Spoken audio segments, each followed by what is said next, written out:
myself, Mr. Vaibhav Bhosle, Assistant Professor in Child Health Nursing Department from Pravara Institute of Medical Science, Deemed University College of Nursing, Lodi VK, which is situated in Ahmednagar district of Maharashtra state. Myself and my wife Pratiksha Kulte, she is also a nursing tutor, started a channel named after Nursing Gyan, where we are going to upload a series of nursing topics and you can be benefited with that. The beneficiaries are ANMs, GNM nursing student, basic BSc nursing students, post basic BSc nursing students, MSc nursing students of all specialty, PhD nursing student and all nursing professionals. This is our first step in nursing to spread all e-nursing, e-learning content to all the world. Please do like and subscribe our channel, and if you feel there is any modification, any alteration, any suggestions, please do comment on comment section, and please do like our video and support us. Thank you so much. Hello, as my specialty is pediatric, I will start with one of the pediatric topic, that is congenital heart diseases. As you all know, congenital heart disease is one of the most common heart diseases in children, and today we will be dealing with classification of congenital heart diseases. So let's start the classification. Let's see the classification of congenital heart diseases.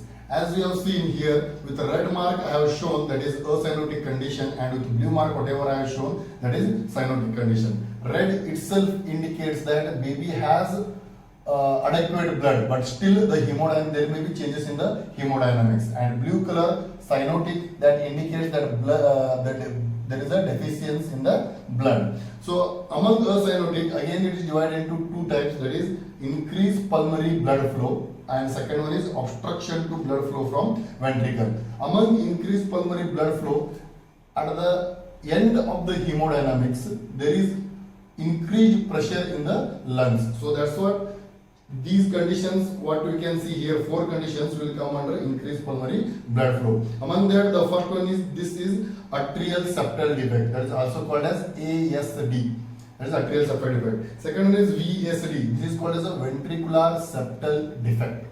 Third one is PDA, that is patent ductus arteriosus, and fourth one is AVC, that is nothing but atrioventricular canal. So these 4 conditions we can see, at the end of these 4 conditions there will be increased pulmonary blood flow.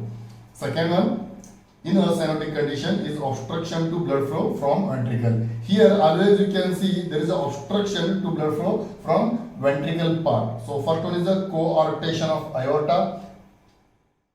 Second one is a pulmonary stenosis, because of narrowed pulmonary wall, there is the blood will not move from the ventricles and it will remain within the ventricle, and it will which put pressure in the pulmonary blood flow. Then third one is aortic stenosis, again same as that of pulmonary artery, there is a stenosis in the aorta. Okay, now moving towards the cyanotic disease conditions. Among cyanotic disease condition, again it is divided into 2 parts.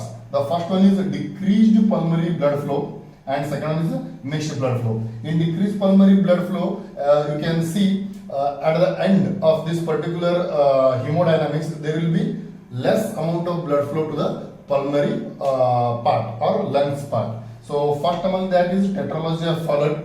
Tetralogy of Fallot is one of the important as far as your examination is concerned, and which has 4 defects. And second one is tricuspid atresia. Tricuspid atresia is one of the decreased pulmonary blood flow condition. And second condition we can see which are called as like chronic conditions, where there is a mixed blood. Okay, the mixed blood depends upon the width of the hole and the like pressure within the chambers. The first one is TPGA, that is transposition of great arteries. There is an exchange of the arteries. Instead of pulmonary artery, there is an opening of aortic wall. So and vice versa. Second one is truncus arteriosus. Third one is total anomalous of pulmonary venous return, and fourth one is hypoplastic left heart syndrome. So these are the 13 conditions which are classified under congenital heart diseases. Among that, the most prevalent condition among all these conditions is VSD.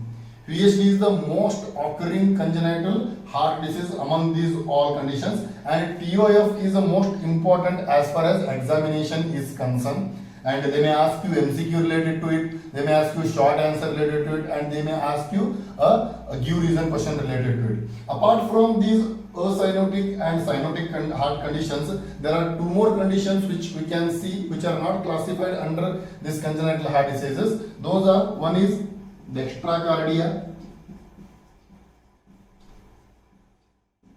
and second one is ectopic cardia.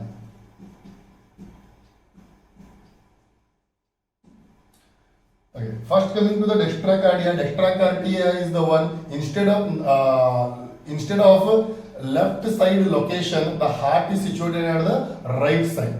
Okay, it should be at the left side, but in this condition the heart is located abnormally at the right side. And second one is ectopic cardia. In ectopic cardia, the heart is situated outside the chest cavity.